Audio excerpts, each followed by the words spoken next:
types of people during Durga Puja. या देवी सर्वभूतेषु शक्तिरूपेण संस्थिता नमस्तस्यै नमस्तस्यै नमस्तस्यै नमो नमः। ভাই অঞ্জলি শেষ, আর দেরি করিস না, চ চ দাদা বৌদি পৌঁছতে হবে, পরে ভিড় বাড়লে কিন্তু আর জায়গা পাবো না।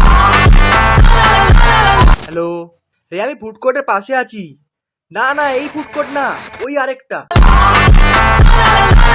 উফ, যা ভিড়, এই জন্য দুপুরবেলা আসতে হয়, জলদি হয়ে যেত। দেখ, লাইন হলো লাইফের মতো, পেশেন্স ছাড়া যেতে পারবি না। এই দেখ দেখ, ওই মেয়েটা দেখলো। ও আমাকে দেখলো। তোর মনে হচ্ছে তোকে লোক দিয়েছে, আসলে আমাকে দেখেছে। ও কি কেউ ভিড় করবেন না, এগিয়ে যান এগিয়ে যান। দাদা ওতে হাত দেবেন না, ওখানে স্পষ্ট ভাবে লেখা আছে হাত দেওয়া নিষেধ, এগিয়ে যান দাদা। আরে দিদি, ওখানে হাত দেবেন না, ভিড় করবেন না, এগিয়ে যান। দেখা হয়ে গেলে বাকিদের দেখা সুযোগ করে দিন।